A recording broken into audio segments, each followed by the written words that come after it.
Hey, what's going on, guys? It's Austin here, or Luna.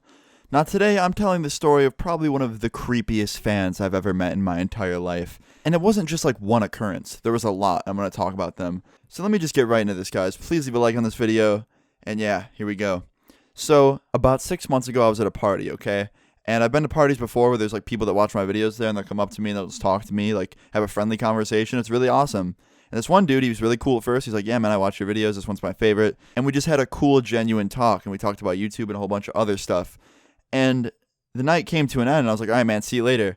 And I get in my friend's car. And all of a sudden, the guy that likes my videos, the subscriber, let's just give him a name, okay? Let's just call him, like, John. John hops in my friend's car, like his back seat, with his other friend. The dude that likes my videos and his friend just hop in the back seat of the car. And he's just like, hey, we're bored. Can we just ride with you guys? And I was just like, oh, okay, whatever. And it was a little bit weird because, like, we were going to my house, and I didn't want to, like, show someone that, like, likes my videos my house because, I don't know, it's just a little bit weird. But at the same time, I was like, you know what? I'm thinking way too hard about this. It's not even a big deal. So we just bumped some music, drove all the way back to my house. It was like 20 minutes. I get out, I said goodbye to him, and that was it, right? At least I thought. I swear, on the ride home that night, I was kind of nodding off. He must have, like, inserted a GPS chip in my neck to track me. Because the next day, coincidentally, I run into the guy again. And I still legitimately think this was probably a coincidence because, like, there was no way he, like, tracked me or anything. Maybe he did. I don't really know. But it was at the mall, and I think he knew I lived by the mall because he was at my house the previous night, and he knew that the mall was right there.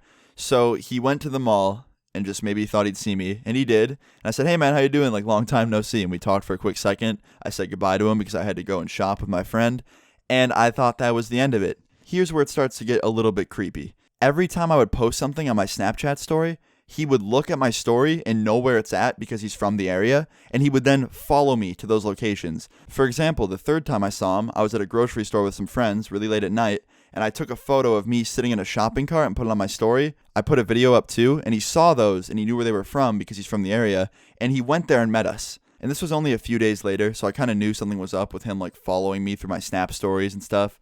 And I was like, hey, man, how you doing again? And he's like, what's up, dude? And he comes up to me and he goes, so, would you ever, like, want to collab? And I was just like, what?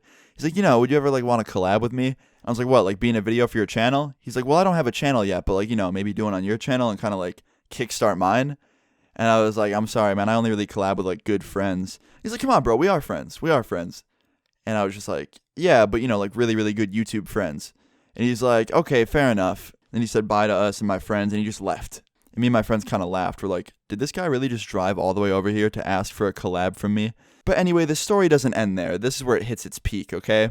A couple weeks later, I'm hanging out with my friends at my house. It was me and two other people hanging out at my house. It was pretty late at night. It was like 1 a.m. Me and my one friend were just sitting in the living room playing video games. And my two other friends were in the kitchen making food for everyone. And in the kitchen, we have a window that looks out to the driveway and the street. And when one of my friends took the pan over to the sink to wash it, when he was done, there's a window right there, and he looked out the window, and you can see the street, my driveway, and some other houses. And in the middle of the street, there was just this guy standing there with a hoodie on. In the middle of the street, just like some horror movie type stuff. And my friend's like, yo, come here, guys, come here. And I run up there, and I look out the window, and this is when I see it, and I was like, what is that? And my friend's like, isn't that so creepy? Who is that? And this guy is just standing in the middle of the street. And I see him take out his phone, and he's just standing there in the middle of the street on his phone. And I was like, okay, I have to see what's going on. So I open the door, and I slowly step out onto my porch, and I was pretty far away from the street, so I wasn't too worried at this point. But I really thought when I yelled to this guy, like, went to see what he's up to, I was about to get killed. Like, I really thought this was like some murderer just standing there in the middle of the street. But anyway, I decided it was time to face my fear and stop being the thing that women pee with.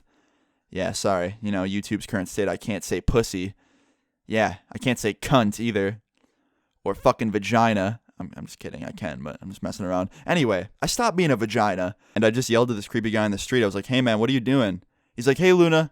And that's when I was just like, oh, no way. There's no way that's who I think it is. And I got a little bit mad. I was like, dude, what are you doing, man? Like, you can't just show up and stand in the middle of my street like you're about to murder me.